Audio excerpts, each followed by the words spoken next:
Thank you, Tom. I'm now going to focus on just one side of public finances, just on public spending.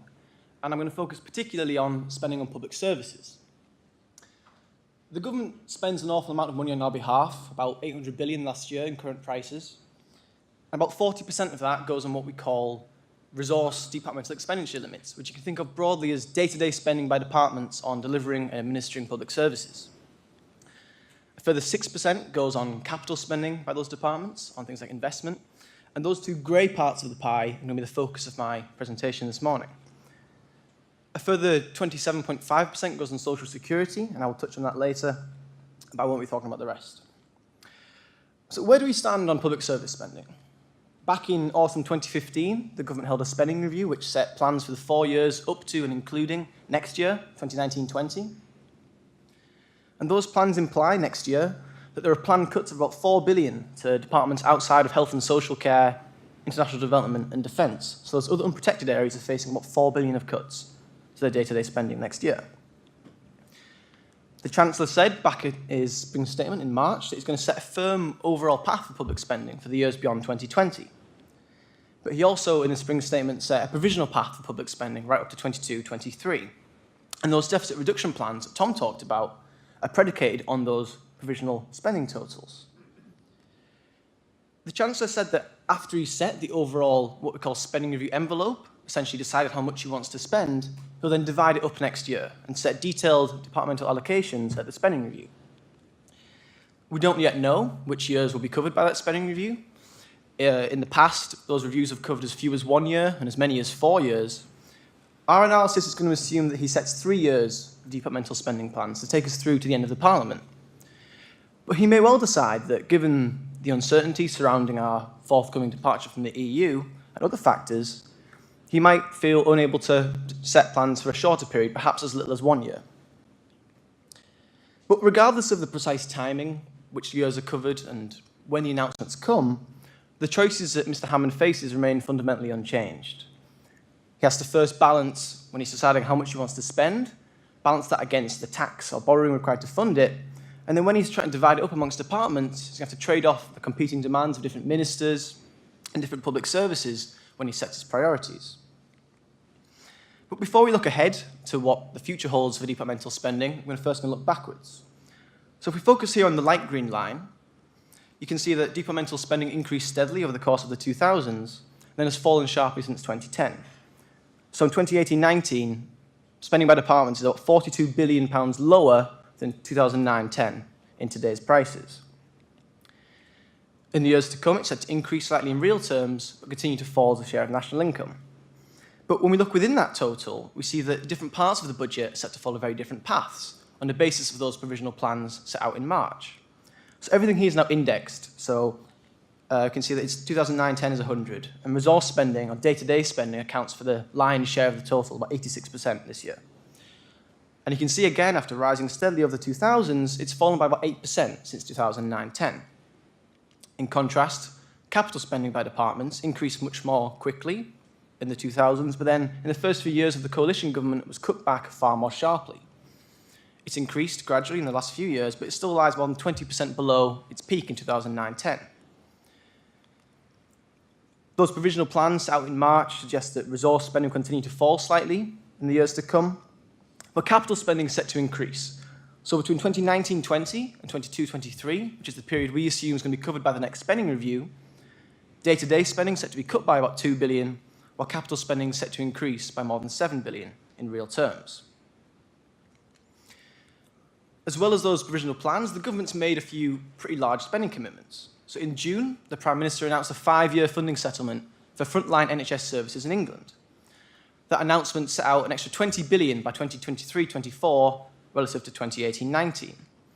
What we're effectively taking is the middle 3 years of that 5-year settlement. So there's some extra money coming next year, the 3 years we think is covered by the spending review, and then an extra year at the end. What that means over the next spending review period, the government's effectively committed to an extra £12 billion for the NHS in England. The government's also pledged to spend 0.7% of national income on overseas aid, 2% of national income on defence. And if those areas see their capital budgets increase at the same rate as overall capital spending, the government will have to increase day-to-day spending on those areas by about 0.6 billion. So if we take those things together, the government's effectively committed to around a £13 billion increase in day-to-day spending on those areas. And those commitments, taken with the provisional spending totals from the spring, imply big cuts everywhere else. So there's £4 billion of cuts planned for next year to unprotected departments. There's a £2 billion cut to resource spending over the spending review period, £12 billion for the NHS, about £0.6 billion for overseas aid and defence, meaning that everything else is faced with a cut of around £19 billion by the end of this Parliament. And that would mean for those unprotected areas a similar pace of cuts to that already experienced since 2010. So rather than being an end of austerity, it would very much be more of the same. And that could pose challenges to the government, not least because the areas covered by those spending commitments are those areas that have tended to do fairly well relative to other departments since 2010. So the day-to-day budgets of international development and health and social care have actually increased in real terms. The defence budget has fallen, but by less than the average department. In contrast, many of those unprotected areas that stand to lose if those cuts are implemented have already faced deep cuts since 2010, and many are starting to show signs of strain. So overall spending by English councils fell by 19% between 2009-10 and 2017-18. And as we've seen in the news, there are many local authorities that look to be struggling. Many of them are using up their reserves or struggling to provide the services to the local populations. The Justice Department has seen cuts of more than 40% to its day-to-day budgets. And we know that prisons are starting to show signs of struggle as well. And some quite alarming statistics on the number of prison safety incidents, for instance. And making further cuts on the back of 8 years or so of cuts already could pose challenges to the quality of public services that these departments are able to provide.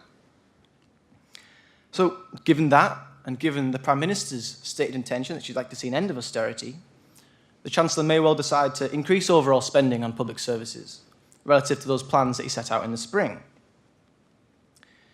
But he'd need to spend about £19 billion more by the end of this Parliament than currently planned if he wants to meet those existing commitments on NHS, aid and defence and avoid further cuts to everything else. That would require about £19 billion. That's very much a minimal definition of the end of austerity. Those departments would still see cuts in per capita terms as the population grows. As the economy grows, their spending would still fall as a share of national income. And as well as that, it would still leave around £7 billion of social security cuts still in the pipeline that haven't yet worked their way through the system. So, for instance, we still haven't had the final year of a 4-year freeze to working age benefits, that leave most working age benefits frozen until March 2020. And previous benefit cuts, announced in previous budgets, had transitional protections that are set to be eroded over time. So, for instance, the government's removal of any payment in respect of third and subsequent children, that 2-child limit means that the support provided to big families in future on low incomes will be less generous than before. But those benefit cuts are separate to perhaps the issue of the day, which is the continued transition to universal credit. One thing that perhaps sometimes gets lost in a debate about universal credit is that it was always intended to be more generous to many and less generous to many. It was always baked in that there would be some winners and some losers. So, for instance, low-income people in rented accommodation, particularly one-earner couples with children, stand to be, on average, better off than under the legacy system. But many single parents or self-employed people on low income and some people who aren't working but have private savings or unearned income will be worse off relative to if we'd stayed with the previous system.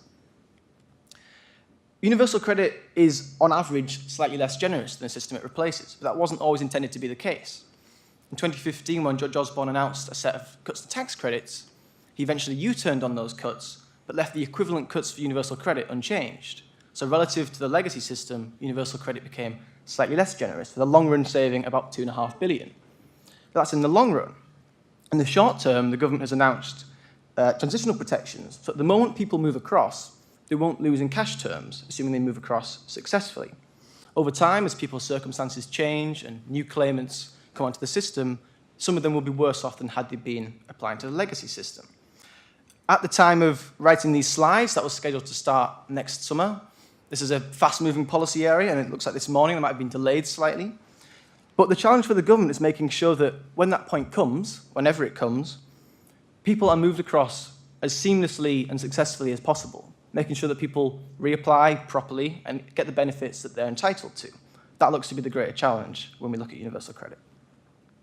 But going back to public services, if the Chancellor decides at this budget and at next year's spending review he wants to increase spending on services, that's going to require some combination of the following.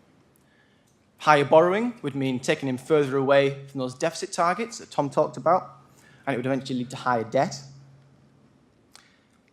If he wants to increase spending on services without increasing overall spending, he could look at cuts to other areas. So he could look at social security. It's a big part of what government does, but that would come on top of those £7 billion of cuts already in the pipeline that haven't worked their way through yet. The Chancellor may decide to scale back his planned increases in capital spending, but Mr. Hammond has made a repeated point of announcing funding for capital projects, for things like transport and housing, some of the areas that economists might think are good things to invest in if you want to boost productivity. And he might be loath to remove the funding for those projects just as it's about to become available. There might be some scope in the medium term, at least, to increase spending on services through reduced contributions to the EU. But putting to one side for a moment any of the possible adverse impacts on economic growth and tax revenues from Brexit, which most economists think are likely, putting all that to one side, as a matter of simple arithmetic, over the next spending review period, there's likely virtually no money available to be siphoned off to public services. Because once you take account of our agreed divorce payments to the EU, and the money that the EU currently does on our behalf in the UK on things like farm support, grants to universities, regional development funds, there's virtually no money left in 22-23, less than £1 billion. And that could easily be offset or even exceeded by increased administration costs, if, for instance, the Home Office or HMRC need to deal with new border arrangements. So the Chancellor may decide to square this particular circle by looking to increase tax. But of course, the devil's in the detail, and my colleague Tom will talk to you much more about that in a moment. So, on a minimal definition of ending austerity for public services, the Chancellor will require around 19 billion more by the end of this Parliament. And that would still mean spending on social security being cut by around 7 billion, or cuts of around 7 billion happening. If he wants to, instead of freezing those unprotected departments in real terms, instead increase them in line with the population, in line with national income, that would cost even more. But even on those existing plans out in the spring, we still have a substantial deficit forecast for 22-23. And this government is committed to eliminating that deficit entirely by the middle of the next decade. So absent much better than expected growth, so unless growth is far higher than the projections set out by Christian earlier, or the government commits to substantial tax rises, an end to austerity does not look to be compatible with meeting that fiscal objective. And a backdrop of Brexit-related uncertainty only makes those decisions and trade-offs for the Chancellor even more difficult. I'll now hand over to Tom.